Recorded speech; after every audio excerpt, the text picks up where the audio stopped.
감사합니다. 귀한 찬양 감사합니다.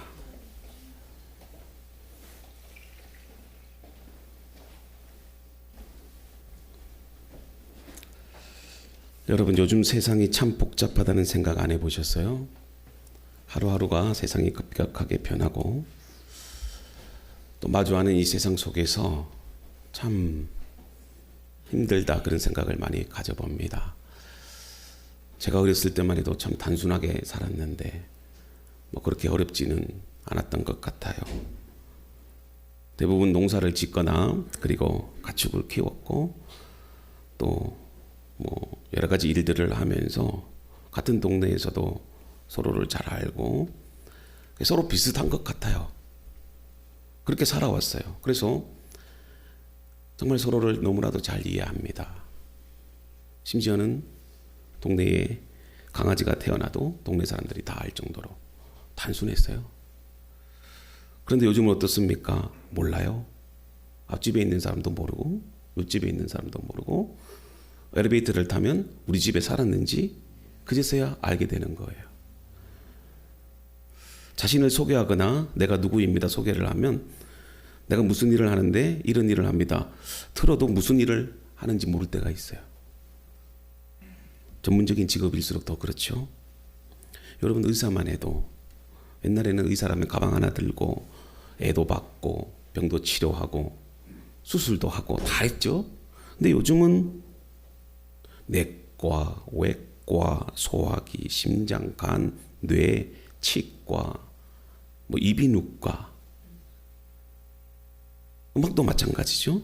옛날에는 그냥 피리만 불면 끝났는데 뭐 피아노만 치면 끝났는데 이제는 음악 이론, 컴퓨터 음악, 치료 음악 다양해요. 세상이 이렇게 여러분 다양해지고 복잡해졌지만 성경은 우리에게 단순한 진리를 가르쳐요. 그 믿음 생활은 복잡하지 않아. 간단한데 우리는 복잡하게 믿어요. 아무리 세상이 복잡해져도 우리의 삶은 두 가지 영역으로 나누어져요. 첫째, 믿음의 길과 불신앙의 길이다. 항상 여러분들은 거기 갈림길에 서 있다는 겁니다. 예수님께서도 이 비유를 다음과 같이 그렇게 말씀하셨어요. 마태복음 7장 13절에서 14절까지 좁은 문으로 들어가라. 멸망으로 인도하는 문은 크고 그 길이가 넓어 그리로 들어가는 자가 많고 생명으로 인도하는 문은 좁고 길이 협착하여 찾는 이가 적음이라. 예, 성한테 좀 PPT 넘기라고. 그리고 저를 좀 주목해 주시면 좋겠습니다. 예, 항상 저를 주목하세요. 그 성화도 휴대폰 보면 안 돼. 목사님을 봐야 돼. 예배자는 항상 목사님을 봐야 돼. 그 여러분들도 항상 저를 보세요. 특별히 중직자 이상 되시는 분들은 제가 항상 사인을 주거든요. 그러니까 저를 항상 보시고요. 세상에는 두 길이 있습니다. 하나는 넓고 편한 길이고 사람들이 많이 가지만 그 끝은 멸망이에요. 또 하나는 좁고 험한 길입니다. 가기는 어렵지만 그 길의 끝은 생명이 있습니다. 오늘 우리는 이 두 길 앞에 서 있죠. 여러분들은 어떤 길을 걷고 있습니까? 지금 여러분들이 어떤 길에 서 있는가? 그걸 한번 생각해 보면 좋겠어요. 오늘 말씀의 제목이 믿음의 길, 불신앙의 길입니다. 오늘 이 본문 말씀을 통해서 그 두 가지의 차이를 한번 우리가 깨닫고 정말 여러분들이 믿음의 길을 갈 수 있도록 하나님과 동행할 수 있도록 그렇게 말씀을 통해서 지혜와 용기를 얻었으면 좋겠어요. 그래서 사도행전 12장은 이 헤롯 왕의 이야기와 함께 우리가 지난 시간에 묵상한 것처럼 이 베드로에서 기적적으로 이렇게 감옥에서 나오게 되는 그 사건을 다루고 있습니다. 오늘 연장선상에서 오늘 우리가 지난 말씀을 다시 한번 회상해 보고 오늘 본문의 메시지와 연결시켜서 오늘 믿음의 길이 무엇이고 또 불신앙의 길이 무엇인지를 한번 우리가 교훈을 얻고자 해요. 자, 오늘 본문의 이야기 속에서 이 나타난 헤롯은 여러분들이 아는 것처럼 헤롯 아그리파 1세라고 말씀드렸어요. 그의 할아버지는 예수님 탄생 당시에 이 2살 아래의 아이들을 학살했던 바로 헤롯 대왕입니다. 여러분, 아그리파 1세는 로마 황제 갈리굴라와 또 글라우디스의 신임을 얻어 유대 지역을 다스리게 된 왕이에요. 그는 유대인들로부터 인기를 얻고 왕권을 강화하기 위해 유대 지도자들과 협력하면서 어떻게 했다? 기독교를 박해했다는 겁니다. 그래서 헤롯은 예수님의 12제자 중에 하나인 이 야고보를 어떻게 했습니까? 잠수형에 처해요. 이것은 기독교 지도자들에게 보내는 경고이기도 하지만 결국은 이 유대인들의 환심을 사려고 하는 정치적인 행동이었다는 거예요. 그런데 이 야고보의 죽음이 이 유대인들 사이에서 아주 긍정적인 반응을 얻게 돼. 그러자 헤롯은 이 베드로를 잡아서 옥에 가둡니다. 왜 그렇습니까? 자신이 이 유대교에 협력하고 있다. 그런 어떤 이미지를 더욱 강화시키려고 한 목적이 있어요. 그래서 베드로를 잡아서 가둡니다. 근데 처형하려고 했는데 어떤 날이었다? 6월절입니다. 그래서 6월절에는 제수를 처형시키는 법이 없기 때문에 6월절이 지나면 이제 베드로를 처형하려고 합니다. 그래서 베드로는 초대교회에 아주 중요한 인물이었기 때문에 혹시라도 이 베드로가 탈출하게 될까봐 헤롯이 철저하게 대비를 합니다. 말씀을 보니까 베드로는 이 두 팔에 쇠사슬이 채워져 있었고 양옆에서는 군사들이 이렇게 딱 붙어서 지킵니다. 더구나가 감옥문 밖에서도 군사들이 빼곡히 서 있는데 그러면서 이번에는 절대로 도망가지 못한다라고 하면서 철동같이 그렇게 지켜요. 그때 이 마가의 다락방에서, 마가의 다락방은 초대교회가 모였던 장소예요. 그래서 우리는 다락방이라고 해서 무슨 골방처럼 작은 데라고 하지만 실제로 성지순례 가보면 우리 교회보다 더 큽니다. 거의 인원이 한 200~300명이 들어갈 수 있을 정도로 다락방은 어떤 모임의 장소고 또 그런 어떤 초대의 장소예요. 거기서 이 교회 성도들이 모여서 밤새도록 이 베드로를 위해서 기도하고 있던 거예요. 근데 간절하게 하나님께 매달려 기도하는 순간 놀라운 일이 일어납니다. 자, 말씀을 보니까 베드로가 갇힌 그 감옥에 환한 빛이 비추기 시작하더니 천사가 나타납니다. 그리고 잠든 베드로를 깨워요. 베드로야, 일어나라. 그러자 이 베드로를 옥죄고 있던 이 쇠사슬이 찰칵하고 풀려요. 근데 베드로가 그 사실을 믿기지가 않습니다. 그래서 말씀을 보니까 환상 중에 이런 표현을 쓰는데 꿈인 줄 알았어요. 근데 보니까 현실이에요. 그래서 천사의 손에 이끌려서 감옥 문을 나가게 됩니다. 근데 문이 저절로 열려요. 그래서 베드로는 감옥 밖으로 나와서 한참 이 천사와 걸은 뒤에 그때서야 깨닫습니다. 아, 이건 꿈이 아니다. 정말 하나님께서 나를 구해주신 거구나. 그리고 나서 베드로가 서둘러서 어디로 갑니까? 마가의 다락방으로 가요. 초대교회 공동체로 가요. 근데 그곳에서 성도들이 여전히 계속해서 기도하고 있었어요. 그래서 베드로가 기쁜 마음으로 문을 쾅쾅쾅 두드리자 문 두드리는 소리가 나니까 거기에 로데라고 하는 여자아이가 있는데 문이 나는 그 문 쪽으로 옵니다. 그리고 유대에 보면은요, 문을 이렇게 열어주는 게 아니고 지금은 도어폰이 있어서 비디오로 다 보지만 그때는 요만한 문이 있습니다. 그래서 문을 착 여는 겁니다. 딱 보니까 깜짝 놀라요. 누굽니까? 베드로예요. 그러자 이 로데라는 여자아이가 사람들에게 달려가서 베드로가 왔어요. 그런데 여러분 보세요. 열심히 기도하고 있던 사람들이 베드로가 왔다는 소식을 듣는데 뜨뜻미지근해. 믿지를 못해요. 에이, 설마. 여러분, 기도해도 베드로를 살려달라고 기도했으면 베드로가 나타났으면 믿어야 될 거 아니에요. 근데 우리도 그래요. 기도하면서도 마음에 불신을 가져. 근데 계속해서 베드로가 문을 두드려요. 그제서야 문을 열어줍니다.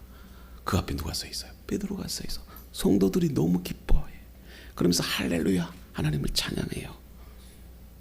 근데 문제는 그 시각 감옥에서는 난리가 난 겁니다. 아침이 됐는데 군사들은 베드로가 사라져버렸다는 것을 알았어요. 그러자 혼비백산합니다. 도대체 어떻게 된 거야 하면서 서로 얼굴만 쳐다본 거예요. 네가 부러졌냐? 아니야. 그럼 네가 부러졌냐? 나도 몰라. 절단났다. 큰일 났다. 보니까 감옥에 들어가 보니까 쇠사슬은 풀려 있고 감옥 문은 활짝 열렸는데 죄수는 보이지 않습니다. 사실 이 상황은요, 로마 군인들에게 있어서 이해할 수가 없잖아요. 왜냐하면 그들은 이 기적을, 하나님이 하신 일이라는 것을 사실 몰랐어요. 믿지도 않았어요. 상상조차 할 수도 없는 일이 벌어진 거예요.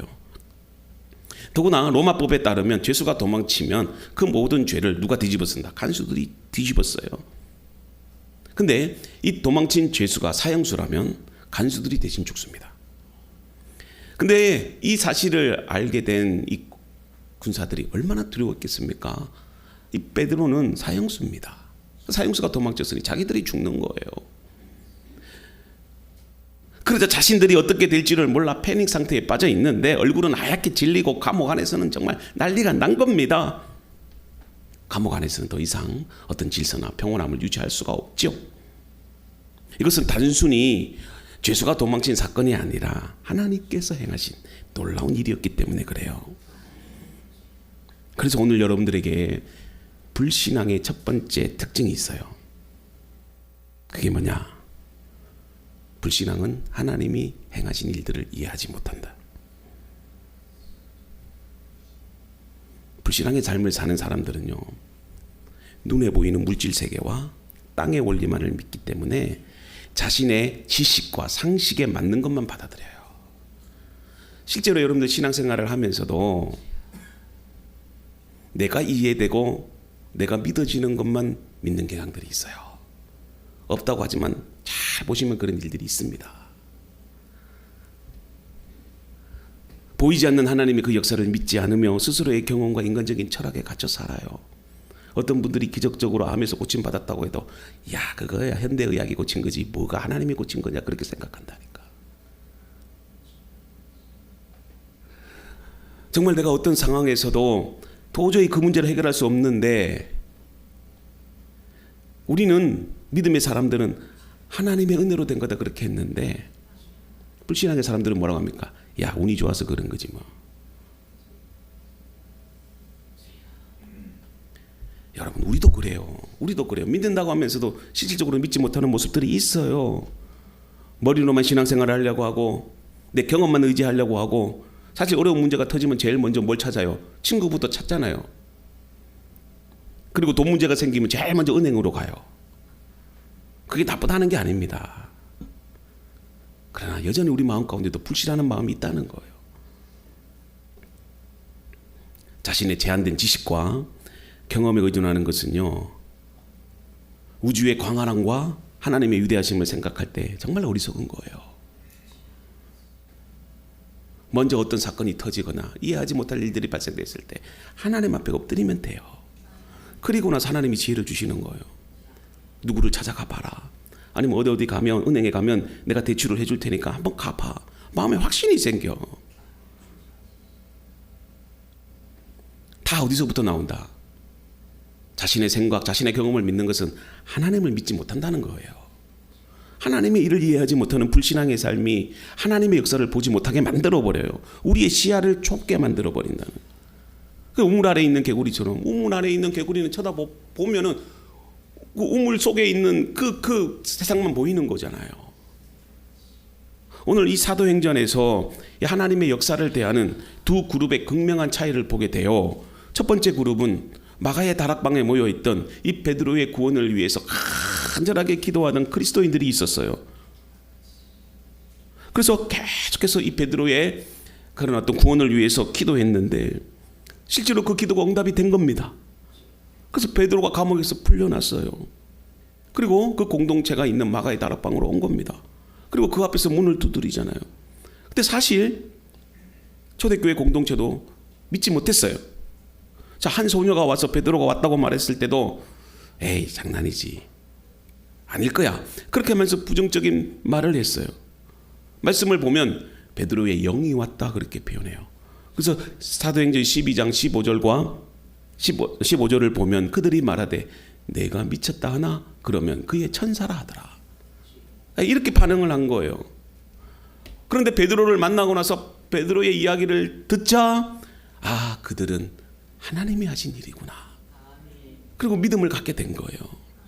그래서 하나님이 천사를 보내셔 베드로를 구원하셨구나. 그런 깨달음으로 하여금 하나님께서 하신 그 위대한 일들에 대한 확신을 갖게 됐고 함께 모여서 기쁨으로 하나님을 찬양한 거예요.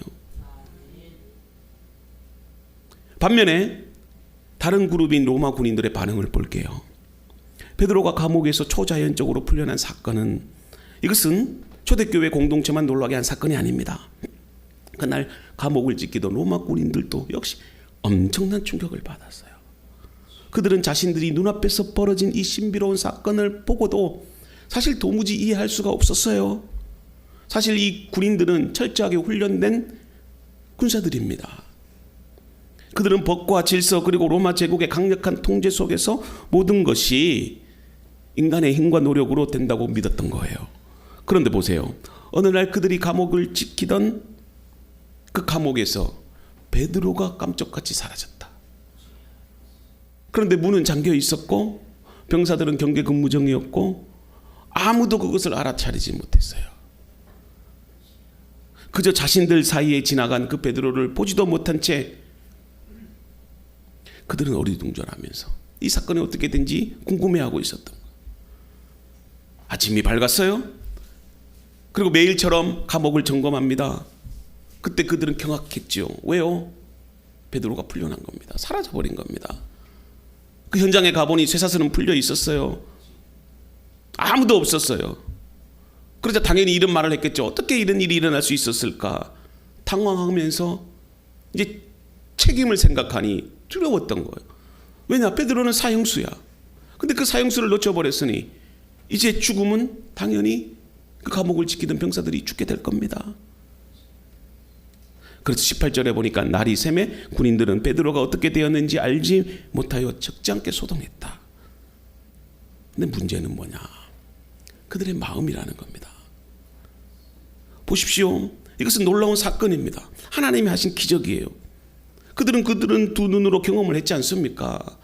지난밤에 베드로가 그 감옥에서 쇠사슬에 묶여서 도저히 탈출할 수 없는 그런 상황에 있었음을 보았습니다. 그런데 아침에 보니 쇠사슬은 풀려 있었고 감옥 문은 열려 있었고 베드로는 없어졌어요. 왜 소동한 겁니까? 하나님의 능력을 인정하지 않았기 때문에 그래요. 왜냐하면 그들은 믿고 있었던 것은 로마의 힘과 그리고 자신들의 그런 어떤 생각, 그것이 유일한 기준이었던 것입니다. 그래서 이 신비로운 사건의 원인을 찾으려고 애썼지만 결국은 이 일이 하나님이 하신 일임을 전혀 깨닫지를 못한 거예요. 이 사건으로 인해서 감옥을 지키던 병사들이 책임을 당해 처벌을 받습니다. 초자연적인 하나님의 일을 눈으로 보았지 않습니까? 그럼에도 불구하고 믿을 준비가 되어 있지 않아요.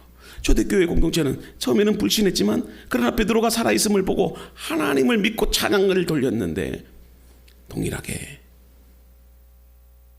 감옥에 있던 죄수를 지키던 그 군사들은 베드로가 기적적으로 그렇게 살아났음에도 불구하고 하나님의 일하심을 믿지 못했던 거예요. 왜 이런 일들이 생겼을까요? 왜 이런 비극들이 생겼을까요? 바로 하나님의 일을 이해하지 못했기 때문에 그래요. 하나님의 능력을 신뢰하지 않았다는 겁니다. 여러분, 믿음이란 뭘까요? 간단해요. 너무 복잡하게 생각하지 말고 그냥 하나님이 하신 일이다 믿으면 돼요. 내가 지금까지 살아있는 것도 하나님이 하신 일이고 인생의 여정 가운데 내가 힘들고 어려웠지만 그럼에도 불구하고 하나님께서 나를 지켜주셨다. 믿으면 돼요. 왜냐하면 모든 것은 다 하나님이 하신 일이기 때문에 그렇습니다. 과거에 이해되지 않았던 불행들이 있을 것이고 또 사건들이 있을 거예요. 그럴 때 대부분의 사람들이 뭐라고 말을 하죠? 왜 이런 일이 나에게 일어났을까? 질문을 던지면서 늘 고민하고 염려하고 혼란 속에 빠져요. 그러나 여러분, 믿음의 눈으로 보면 답이 보여요. 하나님 앞에 엎드려 기도하면 하나님께서 그 문제에 대한 응답을 주십니다. 여러분들 가운데 불행한 일들이 생겼습니까? 하나님은 그 불행한 일들을 통해서 여러분들의 믿음을 연단시키고 그 불행한 일들을 통해서 하나님을 더 깊이 이해할 수 있고 그 속에서 하나님의 사랑을 경험하게 하시는 거예요. 여러분, 창세기에 보면 요셉이 얼마나 억울한 상황을 겪습니까? 형제들의 모함을 받아 팔려갑니다, 애굽에. 근데 그 속에서도 보십시오. 보디발의 아내의 누명으로 감옥에 갇혀요. 근데 요셉은 끝까지 하나님의 그 신실하심을 신뢰하고 하나님의 도우심을 바라봅니다. 그리스도인들은요, 역전의 인생이에요. 하나님께서 여러분들의 상황을 바꾸십니다. 지금의 상황이 힘들어도 낙심하지 마세요. 반드시 내가 너를 축복하리라. 너의 인생을 역전시키리라. 우리 하나님은요, 축복의 하나님이요, 역전의 하나님이에요. 그걸 믿고 여러분 담대해져야 돼요. 그게 믿음의 길입니다. 믿음의 길 어렵지 않아. 그냥 믿으면 돼요. 하나님께서 나를 축복해 주신다. 하나님께서 나를 위로해 주신다. 이 문제는 하나님께서 반드시 해결해 주신다. 그 믿음으로 사는 거예요. 그래서 여러분 하나님 만나고 나면 아하, 이것이었구나. 저도 그랬어요. 우리 교회가 3년 전에 저기서 교회가 개척이 돼서 우리가 코로나 시대를 지내면서 너무 마음이 힘든 거예요. 우리 가족들 외에, 그리고 개척 멤버 외에는 정말 아무도 안 오는 겁니다. 그랬을 때 하나님께 기도했던 제목이 있어. 하나님, 왜 이렇게 힘든 시간들을 보내게 하시죠? 무슨 일이 있어서 이렇게 우리 교회에 3년 동안 개척 멤버와 그리고 가족들 외에 왜 한 명도 안 보내주십니까? 그러니까 처음에는 저도 이해가 안 가. 분명히 하나님의 뜻에 순종해서 우리 교회가 설립됐는데 3년 동안 정말 힘들었어요. 그런데 어느 순간에 하나님께서 교회를 이곳에 이전하게 하시고 이렇게 하나님께서 우리 교회를 부흥시켜 주신 거예요. 그제서야 제가 하나님의 뜻이 여기에 있었구나. 제가 그것을 깨닫게 된 거예요. 하나님은 결코 우리 교회를 버리지 않으시구나. 정말 우리 교회를 통해서 큰 그런 하나님의 은혜와 축복 속에서 정말 우리 교회를 세워가시는구나 깨닫게 된 거예요. 근데 불신앙의 사람들은 어떻게 한다? 끊임없이 의문을 품는다는 거예요. 모든 일을 자기의 관점으로, 자기의 경험으로 해석하기 때문에 안 되는 거예요. 어떤 문제가 터지면 우리 그리스도인들은 항상 하나님의 관점에서 해석해야 돼요. 그래서 우리가 말씀으로 깊이 들어가야 됩니다. 근데 불신앙의 사람들은 눈앞의 고난 속에서 하나님을 보지 못해. 그게 뭐만 보이는 거예요? 돈만 보이는 거예요. 사람만 보이는 거예요.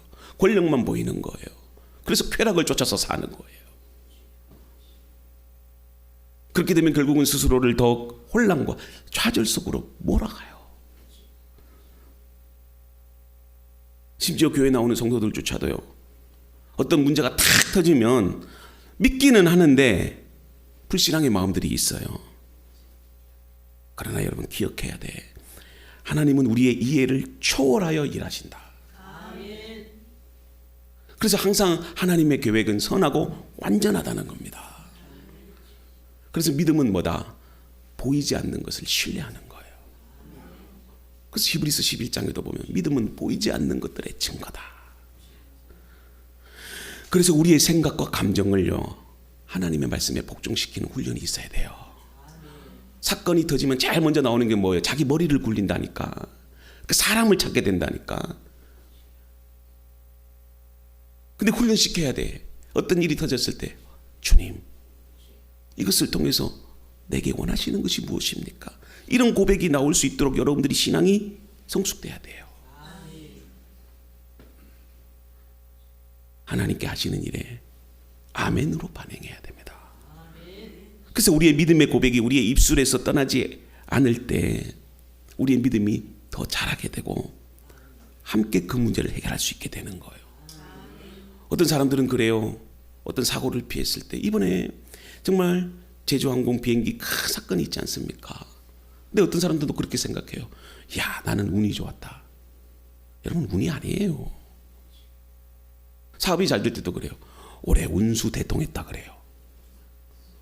또 수입이 늘어나면 요새 경기가 좋아졌다. 그리스도인들은 그런 말 하면 안 돼요.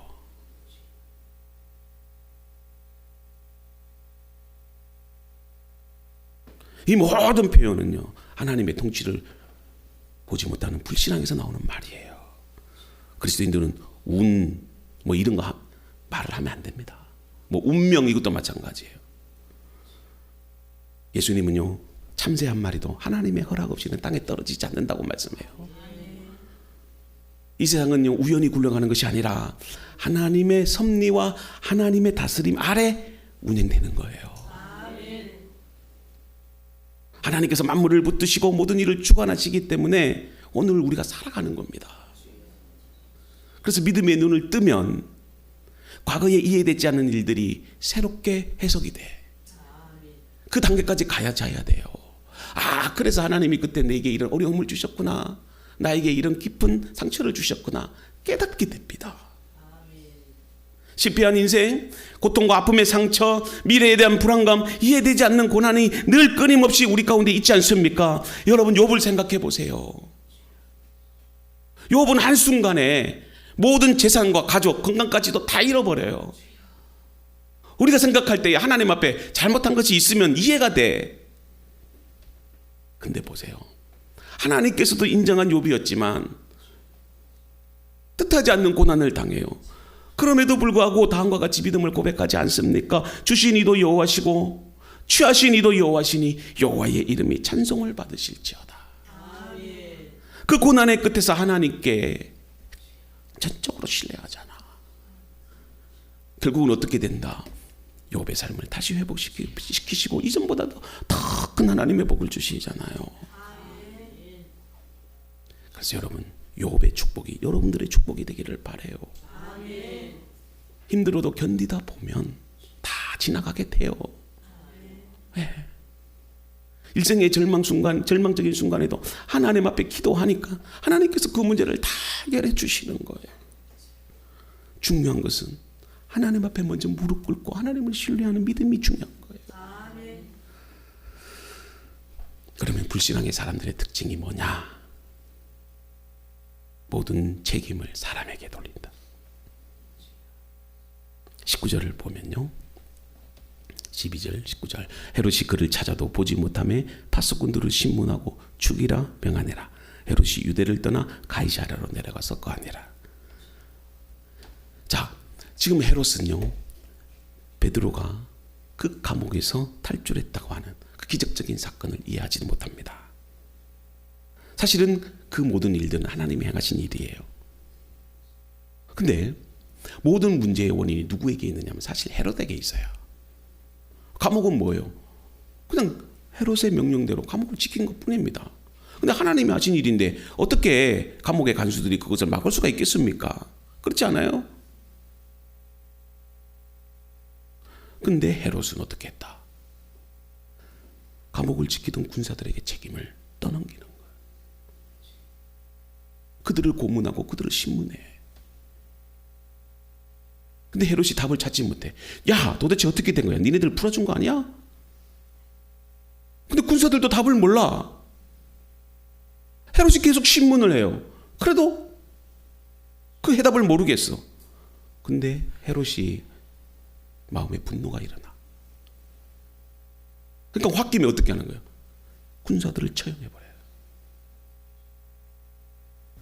헤롯도 하나님의 섭리를 깨닫지 못하고 단순히 사람의 잘못으로만 그렇게 생각해서 모든 일을 결정해버리는 거예요. 사실은 누구에게 잘못이 있어요? 헤롯에게 잘못이 있는 거예요. 헤롯의 잘못을 깨닫게 하기 위해서 하나님께서 기적적으로 베드로를 탈출시켰는데 자신에게 죄를 돌리지는 않고요, 헤롯의 말에 순종한 간수들에게만 죄를 뒤집어 씌우잖아요. 여러분, 그러지 맙시다. 내가 잘못했습니다. 나 때문에 다른 사람들이 힘들어하고 피해를 보면 설령 내가 잘못을 안 했더라도 리더자는 다 내 탓입니다. 그렇게 해야 돼요.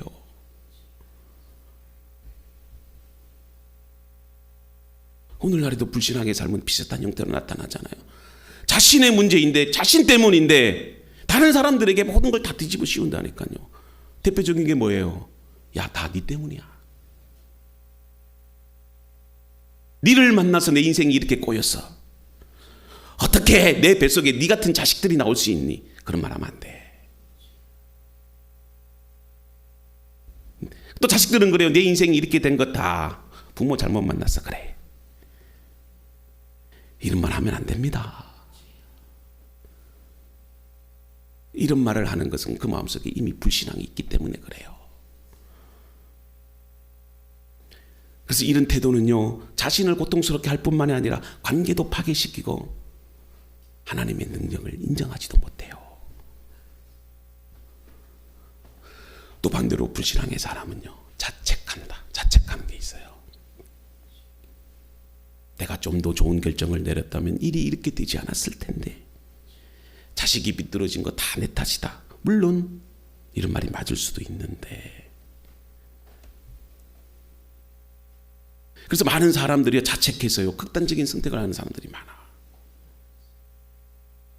이건 개인의 책임뿐만이 아니라 국가적인 문제도 될 수 있어요. 불신앙은요, 모든 것을 자기 혼자 감당하려고 하고 결국 그 고통 속에서 자기 자신을 가두어 버려요. 벗어나지를 못하는 거예요. 믿음의 삶은 달라요. 믿음의 사람은 모든 책임과 역사의 주관자가 하나님이심을 인정합니다. 불신앙의 삶은 책임을 사람에게 돌리고 원망하고 자책 속에 빠져버리는데, 믿음의 사람은 하나님의 섭리와 다스리심을 깨닫고 하나님께 그 문제를 맡겨요. 그렇기 때문에 우리의 상황이 힘들어도 이해되지 않아도 하나님의 손길을 신뢰하는 그 믿음이 상황을 역전시키는 거예요.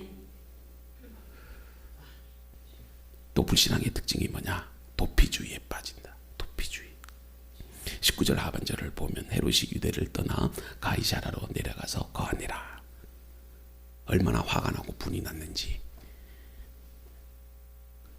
예루살렘을 떠나서 그냥 가이사라가 어디냐면요, 헤롯의 별장이에요. 별장. 그 성지순례를 가보면, 저도 가봤는데 바닷가에 큰 헤롯 궁전을 지어놓고요, 거기에 야외 극장도 있고 또 관계수로도 해놓고 정말 파라다이스입니다. 거기 가서 그냥 자신의 분노를 쉬는 거예요. 그는요, 유대 지역을 잘 다스리기 위해 전략적인 판단을 내리고 그 과정에서 어떻게 한 겁니까? 야고보를 죽입니다.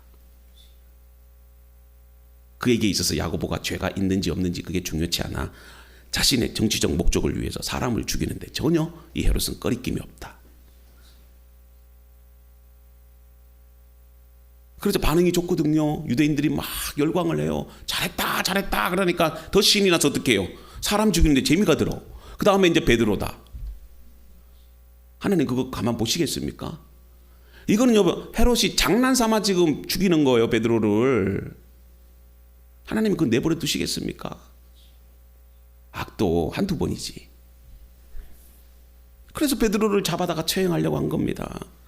근데 6월절 기간이라서 즉시 처형하지 못했잖아요. 그래서 6월절이 끝나는 날 베드로를 참수하려고 그렇게 계획을 세웠는데 일이 흐트러진 거야. 누구 때문에? 간수들 때문에. 사실 간수들 때문도 아니죠. 하나님이 그렇게 하신 거야. 사실 지 때문에 그래요. 근데 베드로가 감옥에서 탈출하는 것을 알게 된 헤롯이요, 이렇게 분노하는 거예요. 분노. 그래서 간수들을 쥐어짭니다. 그래도 여러분 화가 풀리지 않죠. 어떻게 합니까? 그냥 간수들을 목을 베버리는 거예요. 그래서 어떻게 한 거예요? 유대를 떠나서 풍이 그래도 가라앉지 않아. 그래서 가이사라로 가서 쉬어야 되겠다. 그래서 오늘 이야기가 마무리되는 거예요. 오늘 많은 사람들 중에도요, 도피하는 사람들을 봐요. 이건 바람직하지 않아요. 세상을 한번 보세요. 어떤 사람이 인생에 고통이 있으면 술로 도피를 해요. 밤새도록 술을 먹어도요, 또 그 다음날 되면 깨고 또 술을 먹고. 술 먹으면 인생의 문제가 해결됩니까? 저도 신학교 다닐 때 신학생들 중에서 과거에 초등학교 때부터 술 먹은 친구들이 있어요. 초등학교 때도 뭐 맥주, 소주 뭐 한두 병을 걷어냈대요. 네. 그런데도 술에 빠져도요, 인생의 문제 해결 안 된다는 거예요. 어떤 사람은 마약으로 도피해요. 어떤 사람은 쾌락, 성, 어떤 사람은 과도한 취미생활, 테니스, 낚시, 등산, 골프, 바둑. 물론 취미는 좋죠. 근데 그 취미에 과도하게 빠지면 그게 문제가 돼. 또 어떤 사람은요, 낚시 좋아하는 사람 있죠. 일주일 내내 낚시하러 다닌대. 그래서 어떤 교회 중직자가 낚시를 하다가 주일날이 돼도 주일날이 된지도 몰랐대. 그 목사님이 전화를 했어. 전화를 하고 나서 그때서야 주일인 줄 알았대요. 낚싯대 하나가 500만 원이고요. 낚시 가방이 몇 천만 원 한대요. 집은 전셋집에 사는데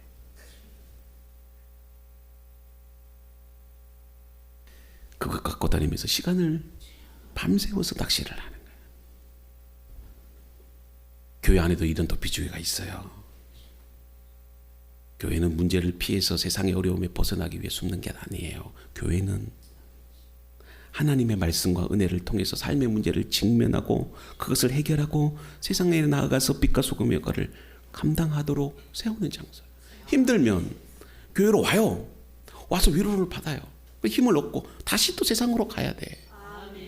여기가 조사원이 초막셋을 짓고 산속에서 기도원에서만 살면 우리가 어떻게 세상에서 빛과 소금의 역할을 감당하겠어요? 힘을 얻었으면 다시 세상으로 가요. 신앙은 도피가 아닙니다. 변화예요. 문제를 회피하려고 하는 태도로 교회를 찾는다면 신앙의 본질과 교회의 사명 잃어버릴 수밖에 없다. 여러분 교회에 오면 하나님께서 여러분들에게 안식도 주시고 평안도 주세요. 위로를 받아요. 그리고 나서 다시 세상으로 가. 어떻게 가? 믿음으로 가는 거예요. 그래, 하나님이 나와 함께 하신다니 이제 광야로 가자. 헤롯이 도망쳤다는 겁니다.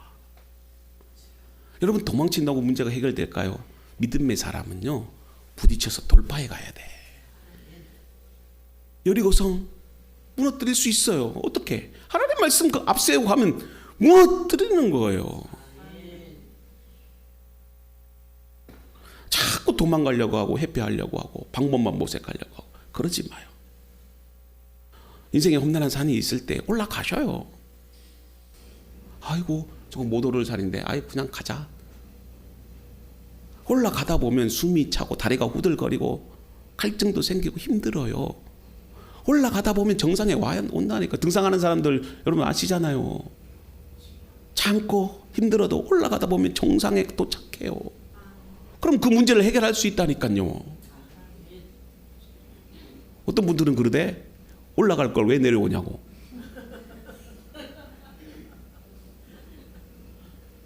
그런 사람은 도피주의예요. 문제가 있으면 맨날 도망 다녀요.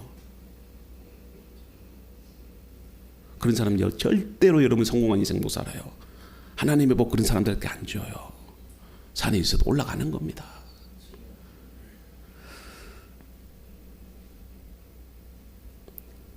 여러분 헤롯은 하나님의 영광을 자신에게 돌리고 사람들이 막 그렇게 막 높여주니까요 교만이 들어요. 결국은 어떻게 됩니까? 여러분 벌레에게 먹혀 죽었다. 얼마나 비참합니까? 헤롯이 나를 택하여 왕복을 입고 단상에 앉아 백성들에게 연설하니 백성들이 크게 부르되 이것은 신의 소리요 사람의 소리가 아니라 하거늘 헤롯이 영광을 하나님께 돌리지 아니하므로 주의 사자가 친히 벌레에게 먹혀 죽으니라. 이게 불신자의 최후예요. 하나님의 일을 이해하지도 못하고 모든 책임을 다른 사람들에게 떠넘기고 어떻게 해서든지 그 문제를 그냥 회피하려고 도망이나 다니고 내 인생을 저주하면서 살아요. 이런 사람들은 그래서 늘 남 탓해요. 그리고 남을 원망해요. 결국은요 도망치면서 자신만을 위해서 살다가 결국은 망하는 인생을 사는 거예요. 근데 보세요. 믿음의 사람들의 길은 어떻습니까?